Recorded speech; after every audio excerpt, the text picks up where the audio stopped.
미사일이 날아다니고 지상전이 벌어지는 중동. 테헤란이 타격을 입고 레바논 남부에서 교전이 격화되고 있습니다. 상식적으로 생각하면 전 세계 자본시장이 패닉에 빠져야 맞지 않습니까? 당연하죠. 당장 주식이 폭락해도 이상하지 않은 상황이거든요. 그렇죠. 그런데 2026년 3월 26일 오늘 뉴욕 증시는 오히려 일제히 상승했습니다.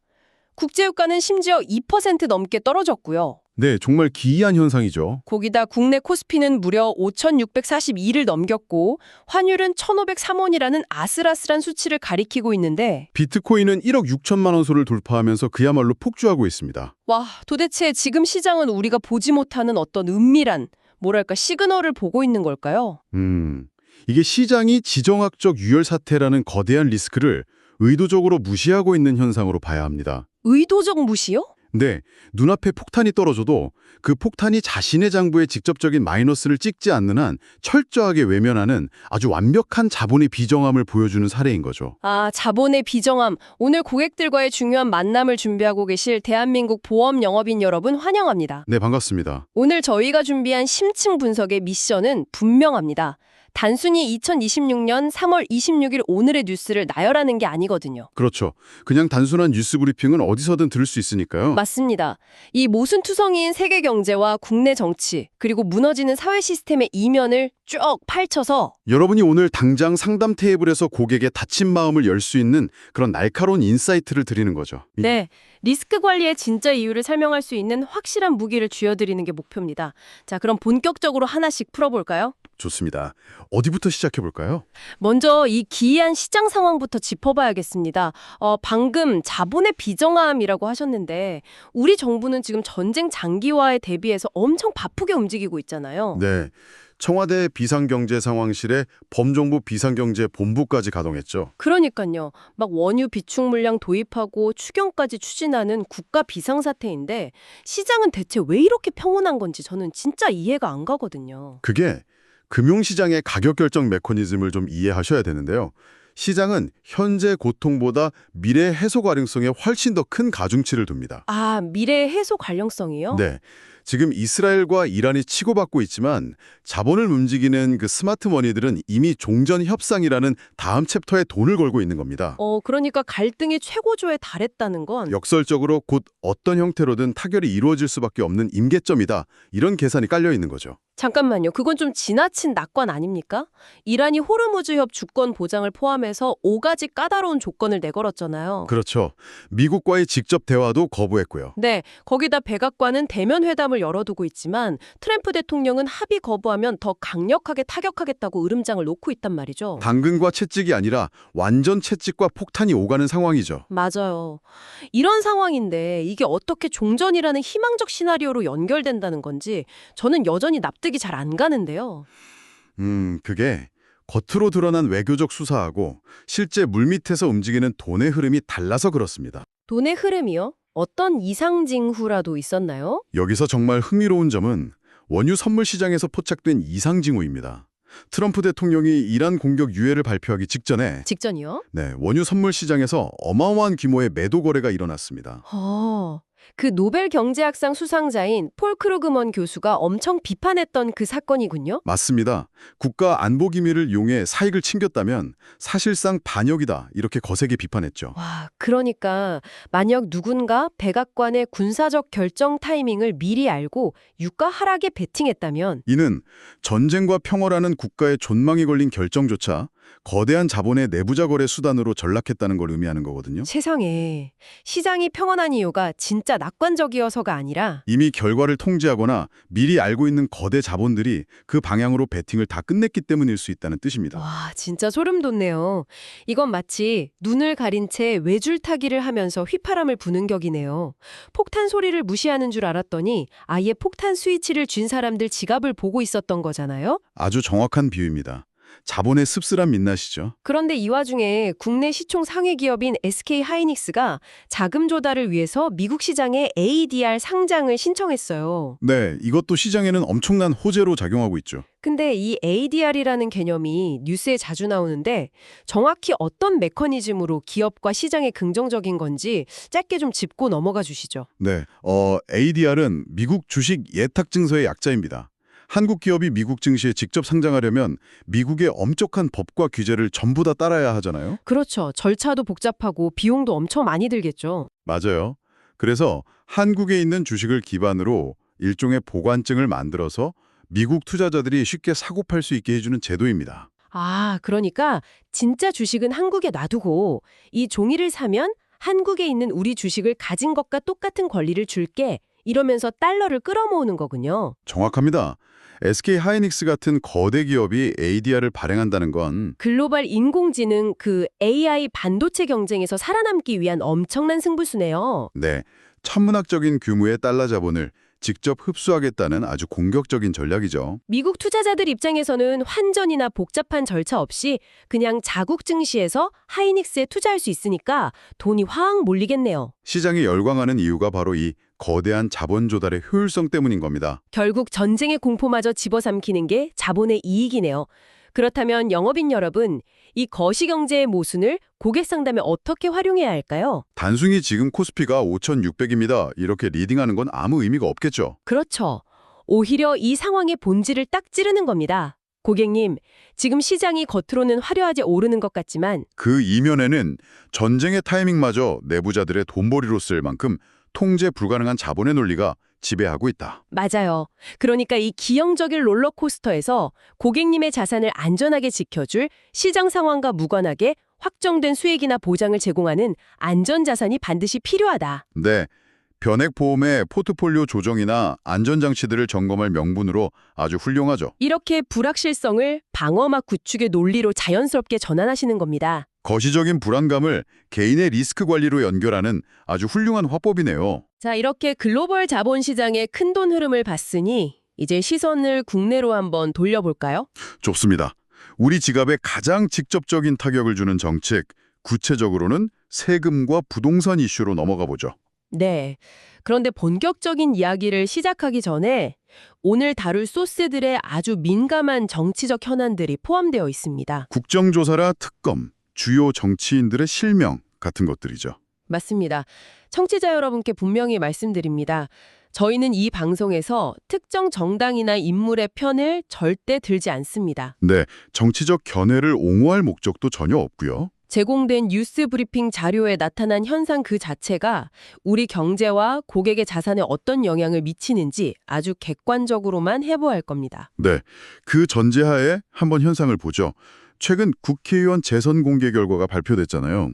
안철수 의원이 1,257억 원으로 압도적 1위를 기록했더라고요. 그것도 눈에 띄지만 우리가 진짜 분석해야 할 데이터는 따로 있습니다. 바로 전체 의원의 90% 가까이가 작년보다 재산이 늘었다는 팩트입니다. 와, 90%요? 부동산 가격 상승이랑 예금 증가가 주된 이유였다면서요? 그렇습니다. 서민들은 고금리의 경기 침체로 지갑을 닫고 있는데 정책을 위반하는 사람들의 자산은 오히려 아주 견고하게 우상향하고 있다는 거네요. 참 씁쓸합니다. 이런 와중에 이재명 대통령이 보유세 카드를 직접 꺼내들면서 부동산 세제 개편 논의에 불이 확 붙었죠. 보유세와 거래세를 동시에 손보겠다는 건데 시장에서는 양도세 중과로 인한 매물 잠김 현상을 엄청 우려하더라고요. 네, 이 매물 잠김, 락인 이펙트가 경제학적으로 왜 일어나는지 그 원리를 좀 아셔야 하는데요. 네, 설명 좀 부탁드립니다. 조세 정책이 인간의 행동을 어떻게 왜곡하는지 보여주는 전형적인 현상입니다. 댐을 한번 생각해 보시면 쉽습니다. 댐이요? 네, 집값 상승이라는 물이 댐 안에 가득 차 있는 상태인 거죠. 아, 네네. 여기서 정부가 양도소득세를 무겁게 매긴다는 건 이 댐의 수문을 열고 물을 밖으로 빼낼 때 어마어마한 벌금을 물리겠다는 뜻과 같습니다. 아, 그러니까 팔아서 이익을 실현하고 싶어도 세금으로 절반 이상을 뜯기느니 차라리 댐 문을 굳게 걸어 잠그고 안 파는 걸 선택한다는 거죠. 집을 팔려는 사람이 사라지니까 시중에 매물이 싹 마르겠네요. 맞습니다. 매물이 없으면 수요 공급의 법칙에 의해서 집값은 떨어지기는커녕 오히려 더 튀어오르죠. 정부는 세금으로 불로소득 환수하고 집값을 잡겠다고 정책을 내놓은 건데 사람들은 합리적으로 세금을 회피할 길을 찾으며 버티기에 들어가고 결과적으로 정책의 의도와 정반대의 시장 왜곡이 발생하는 겁니다. 참 아이러니하네요. 그런데 더 큰 문제는 그 정책마저도 지금 일관성을 담보할 수가 없는 상황이라는 거잖아요. 지금 정치권이 말 그대로 아수라장이니까요. 네, 대구시장 선거만 해도 보수의 심장이라는 곳에 민주당 김부겸 전 총리가 출마 한 해 만에 하고 있고 국민의힘 주호영 의원은 무소속 출마까지 거론되면서 진영이 막 갈라지고 있죠. 중앙 정치는 더 심각해요. 윤석열 정부 검찰에 이른바 조작 기소 의혹을 두고 국정조사 특위가 가동됐는데 채택된 증인만 무려 102명입니다. 민주당은 끝까지 진상을 규명하겠다고 벼르고 있고 국민의힘은 위법이라며 보이콧하면서 정면 충돌하고 있죠. 설상가상으로 김건희 여사의 도이치모터스 주가 조작 항소심까지 막이 올랐습니다. 특검은 공소장 변경까지 불사하면서 방조 혐의를 엮으려 하고 변호인 측은 공소시효 만료랑 무죄를 강력하게 주장하고 있고요. 완전히 살얼음판이에요.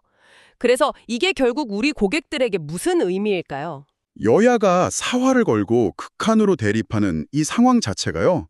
조세 정책의 가장 큰 적, 즉 불확실성의 근원이라는 겁니다. 어떤 부동산 대책이나 세제 개편안도 국회를 쉽게 통과하거나 일관성을 유지하기 어렵다는 뜻이군요. 맞습니다.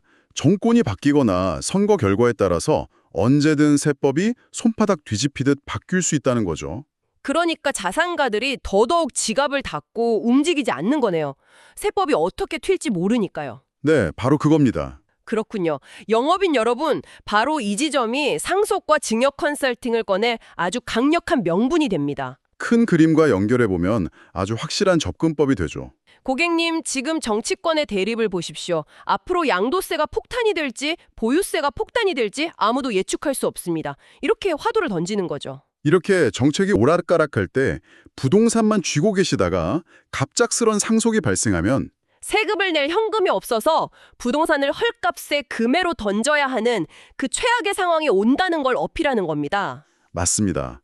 그래서 세법이 어떻게 변하든 무관하게 확정된 현금 흐름을 만들어주는 종신보험으로 세금 재원을 미리 마련하셔야 한다고 유도하는 거죠. 예측 불가능한 세제 환경 속에서 유일하게 예측 가능한 현금 자산의 가치를 부각하는 거네요. 아주 예리한 전환입니다.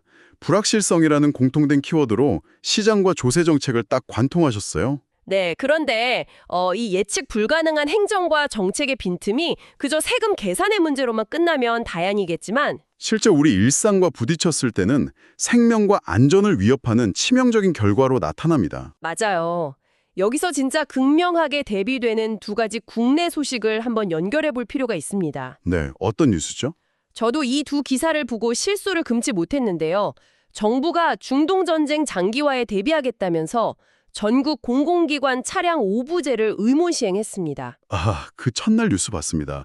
현장이 완전히 엉망진창이었죠? 네, 출근하는 직원들이 하이브리드 차가 단속 대상인지 예외인지 몰라서 우왕좌왕하고 어떤 기관은 아예 단속 자체를 안 하고 방치하기도 했고요. 지침은 위에서 내려왔는데 현장엔 아무런 매뉴얼도 통제 시스템도 작동하지 않은 겁니다. 그게 전형적인 탁상행정의 실패 메커니즘이죠. 정책을 기획하는 중앙의 두뇌와 그것을 실행하는 현장의 손발 사이에 신경망이 뚝 끊어져 있는 겁니다. 명확한 인센티브나 페널티도 없고 피드백 루프도 없으니 시스템이 공회전만 하는 거군요. 네. 그런데 놀랍게도 같은 하늘 아래서 완전히 반대되는 엄청난 쾌거가 하나 있었죠. 맞습니다. 여기서 진짜 흥미로운 부분은요. 대한민국이 세계 8번째로 초음속 전투기를 독자 개발한 국가가 됐다는 겁니다. KF-21 양산 1호기가 드디어 출고됐죠. 수출 기대감까지 나오면서 정말 대단한 성과를 이뤘습니다. 한쪽에선 동네 주차장 오부제 하나 명확히 기준을 못 세워서 난리인데 다른 한쪽에선 초음속 전투기를 만들어내는 이 극단적인 아이러니. 대체 이유가 뭔가요? 아주 좋은 비교 포인트입니다. 이 두 사례가 시스템의 성패를 가르는 결정적 요인을 보여주거든요. 그게 뭔데요? KF-21 프로젝트는 무려 25년 동안 진행됐습니다. 그 긴 시간 동안 정권이 여러 번 바뀌었지만 자주국방이라는 절대적인 목표 아래 막대한 예산이 독립적으로 투입되고 일관되게 추진된 거잖아요. 네, 기술자들에게 명확한 마일스톤이 주어졌죠. 즉, 외부의 정치적 혼란으로부터 격리된 채 일관성과 실행력을 보장받은 시스템은 결국 성공한다는 겁니다. 반면에 오부제는 즉흥적이고 디테일도 없고 실행력 없는 정책이 얼마나 무력한지 단적으로 보여주는 거고요. 맞습니다. 결국 핵심은 현장의 실행력이라는 거죠. 제도가 문서상으로 존재한다고 해서 그게 현실에서 작동하는 건 아니니까요. 안타깝게도 이 현장의 실행력 부재가 방금 말씀드린 공공기관 주차장 혼란 수준에서 끝나는 게 아니잖아요. 네, 우리 국민들의 목숨을 앗아가는 비극으로 직결되고 있죠. 맞습니다. 오늘 다룰 가장 무겁고 중요한 주제, 바로 우리 사회 안전망의 붕괴입니다. 네, 하나씩 짚어보죠. 먼저 희망적인 수치 하나만 짚고 가겠습니다. 올해 1월 출생아 수가 26,916명으로 집계됐습니다. 작년 대비 무려 11.7%나 증가하면서 7년 만에 최대치를 기록했네요. 네, 30대 부부들이 이 반등을 이끌었고 합계 출산율도 0.99명으로 1명대에 근접했습니다. 인구 구조 측면에서는 정말 가뭄의 단비 같은 소식입니다. 하지만 문제가 있죠. 이렇게 태어난 생명들이 살아갈 이 사회의 인프라가 곳곳에서 파열음을 내고 있다는 사실입니다. 대전 안전공업 화재 사건을 보시죠. 노동부 장관이 직접 전용적인 인재라고 못 박았습니다. 세상에 무려 3년 동안이나 소화 설비가 불량인 상태로 방치됐다고 합니다. 더 기가 막힌 건 위기아동 탐지 시스템이에요. 아, 그 빅데이터 시스템 말씀이시죠? 네. 정부가 그렇게 자랑하는 시스템에서 학대 징후가 분기마다 계속 포착이 됐대요. 데이터상으로는 경고등이 미친 듯이 울리고 있었던 거죠. 그런데 정작 현장 조사는 단 한 번도 이루어지지 않았습니다. 전문가님, 저는 도대체 이해가 안 갑니다. AI니 빅데이터니 그 첨단 기술로 위기 아동을 찾아내놓고 왜 현장에는 아무도 안 간 걸까요? 이게 시스템이 있다고 할 수 있나요? 이 부분은 매우 중요한 질문을 던집니다. 이게 바로 행정 시스템의 고질적인 라스트 마일 딜레마거든요. 라스트 마일이요? 네. 데이터가 위험을 탐지하는 디지털 인프라는 세계 최고 수준일지 몰라도 결국 마지막에 문을 두드리고 개입해야 하는 건 사람입니다. 제도가 있어도 사람이 안 움직이면 소용이 없는 거네요. 맞아요. 하지만 일선 현장의 아동보호 전담 인력은 턱없이 부족하고 업무는 과중하고 또 강제력을 행사할 권한도 제한적이죠. 장애인 거주시설에서 발생한 성폭력 사건도 똑같은 문제더라고요. 네, 동일한 메커니즘입니다. 사건이 터지고 행정처분이 내려졌지만 처분을 집행하는 과정이 지연되면서 가해자와 피해자가 같은 공간에 분리되지 않고 방치되는 끔찍한 사태가 발생했잖아요. 결국 인력과 예산, 현장의 실행 의지가 뒷받침되지 않는 시스템은 그냥 면피용 껍데기에 불과하다는 걸 잔인하게 증명한 셈입니다. 시스템이라는 댐을 지어놨는데 수문을 열고 닫을 관리인이 현장에 없는 거나 마찬가지네요. 아주 적절한 비유입니다. 일상의 혼란과 사고는 곳곳에서 터지고 있습니다. 부산 항구에서는 기본적인 추락 방지 시설 하나 없어서 일가족이 탄 차량이 그대로 바다로 추락했습니다. 운전하던 아버지가 사망하시고 딸이 중대에 빠지는 너무 안타까운 사고였죠. 네. 거기다 범죄의 양상도 통제를 벗어났어요.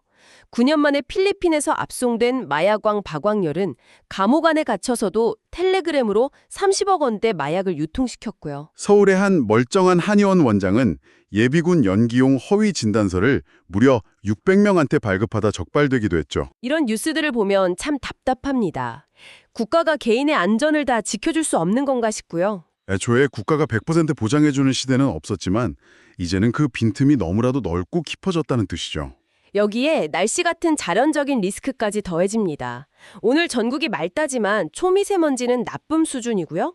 서울은 20도, 대구는 23도까지 오르면서 봄철 특유의 극심한 일교차를 보이고 있죠. 네, 중부와 경북지방은 건조특보에 강풍까지 불어서 산불 위험이 매우 높습니다. 날씨마저 참 쉽지 않네요.